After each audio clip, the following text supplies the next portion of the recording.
Welcome to the Dear Applicants podcast, where we dive into practical tips, insightful interviews, and explore personal stories that will hopefully inspire and motivate you to pursue your dreams and achieve your university admission goals. Hello, students and parents, and welcome to another episode of Dear Applicants, the very first in our career series. I'm your host, Jonathan, and with me today is Judy, who has a laundry list of, I'd say, accomplishments and sort of job listings. I'll just leave it to you to introduce yourself. Thank you so much, by the way, for being here today. All right, that's very kind of you. I don't think I have a laundry list of accomplishments. So my name is Judy. I currently work at TikTok, where I'm a trust and safety policy manager, and I specifically work on model training. So that's very exciting. In my undergrad, I went to NUS. I studied environmental studies, and I also did a related master's in public administration at Columbia University in New York. So yeah. Got it. So we'll start with the TikTok thing. I know that one of our producers, Bolin, wanted me to ask you about what's been in the news lately with the CEO of TikTok being, sort of forced to defend the company's relationship with China, as well as sort of data protection for younger users. Is there anything you can say about that?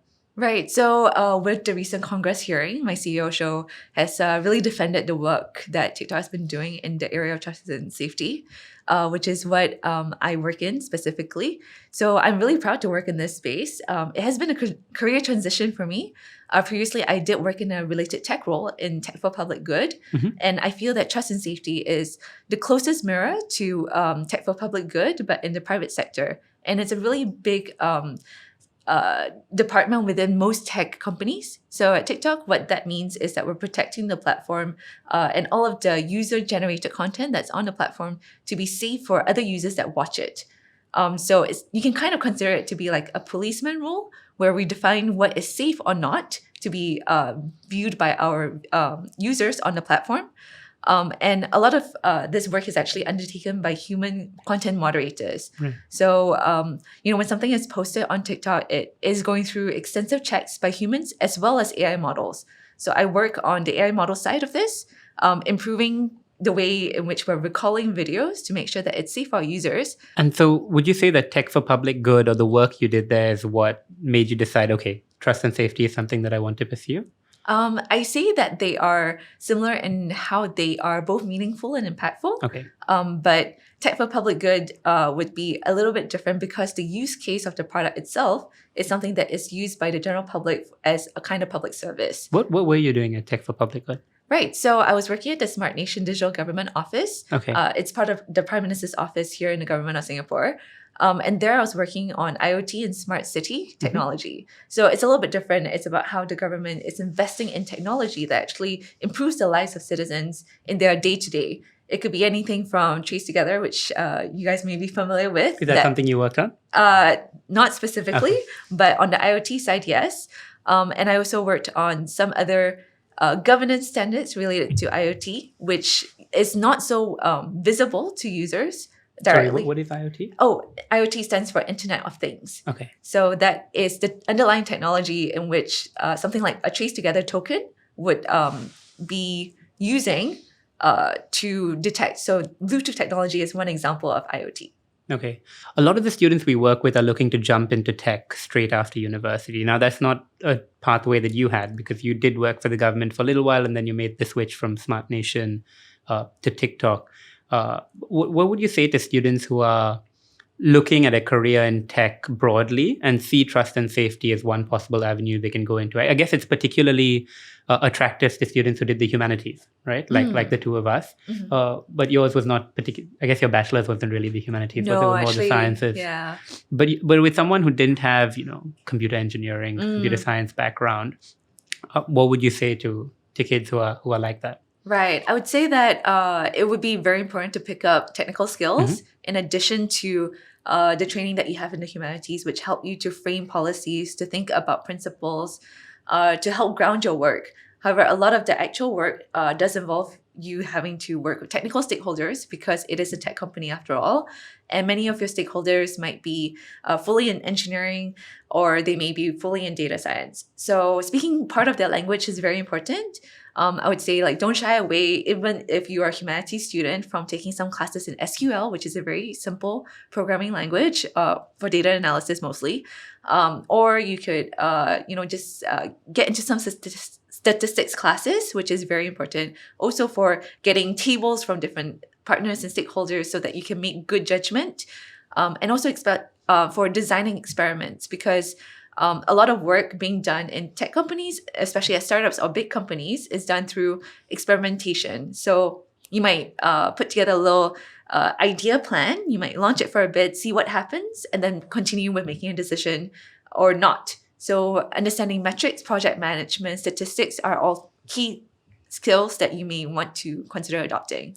And where did you pick your technical skills up from? Right. So in my undergrad, I did quite a lot of research in environmental modeling. So this is old school modeling. This is modeling that was done with equations, not something that is done right now in the space that I work in anymore. And back then, I think I was really excited about modeling because of all the different use cases that I could get. And so I focused very much on data analysis in my undergrad and grad school work. Before we continue, I would like to take a quick break to remind you to subscribe to our podcast and leave us a review on your favorite platform. Your feedback helps us improve and to reach a wider audience to provide further insight into this arduous journey. Also, if you have any questions or suggestions for future episodes, feel free to email us at our email linked in the description below. We'd love to hear from you. Okay, got it. Let's take a few steps back to the point at which you're leaving VJ. Yeah. Right, so you're heading out from JC. I guess, what was it like studying in Singapore, first at NUS, and then making that switch to the US? Because I think you've had you're in a very unique position where you have that perspective of studying locally as well as internationally. What did the differences between the two look like? Right. So you want to talk a bit about why I chose to study in NUS? Sure.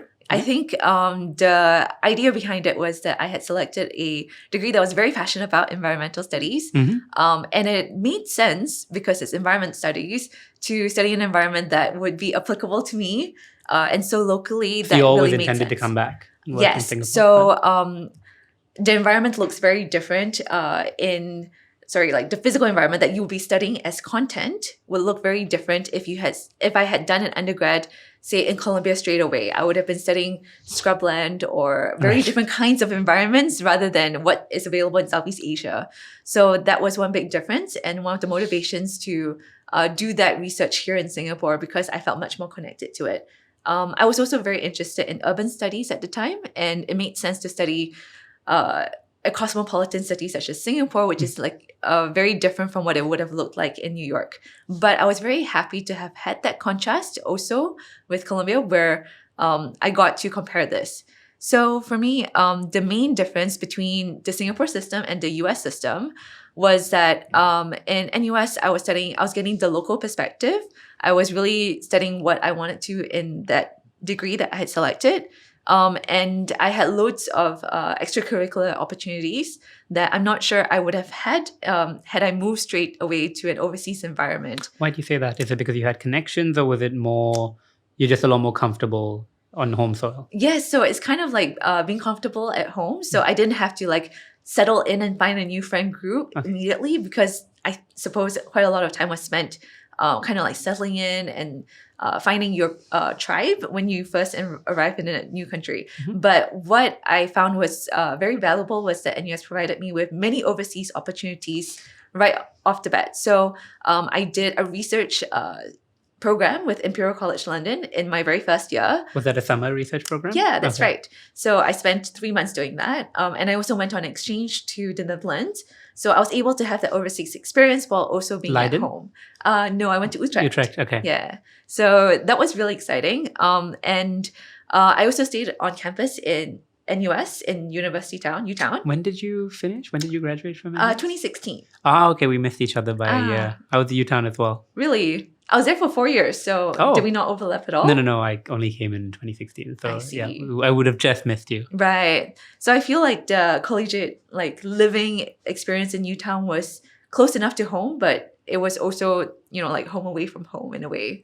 So I had lots of activities that I could do just around the clock.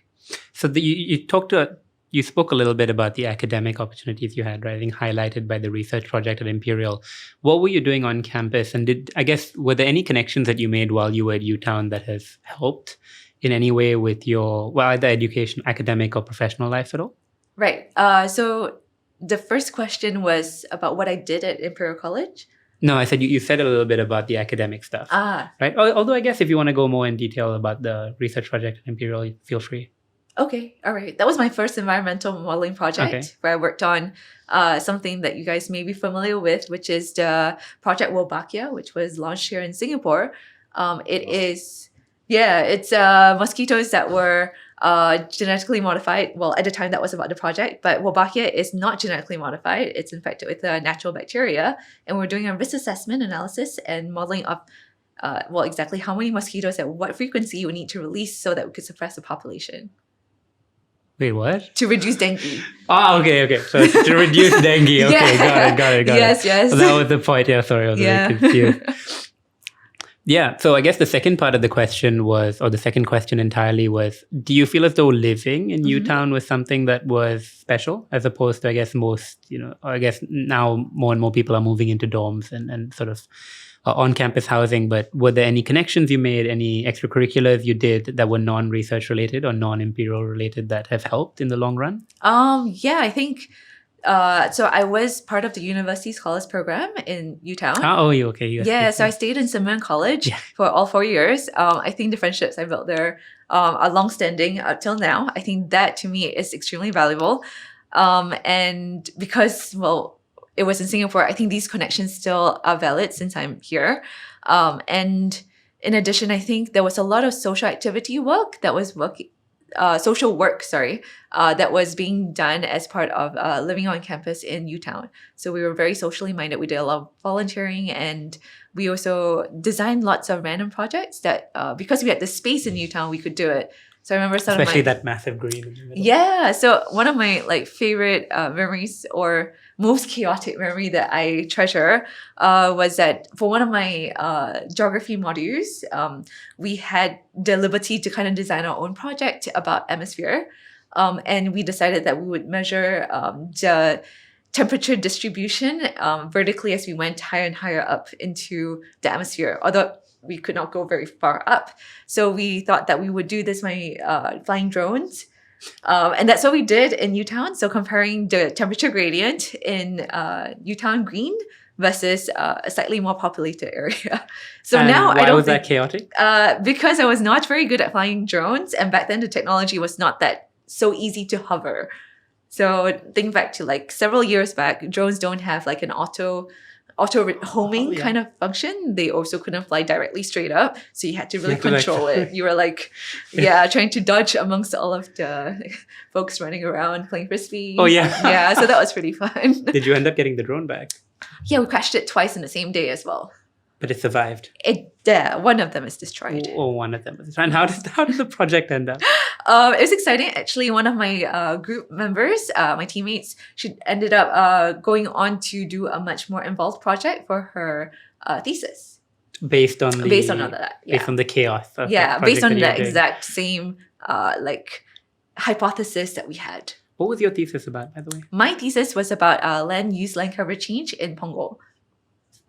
Specifically? It was also about the local microclimate, and I was trying to project what it would look like in the future because Punggol used to be a forest at the time when I was doing my field work.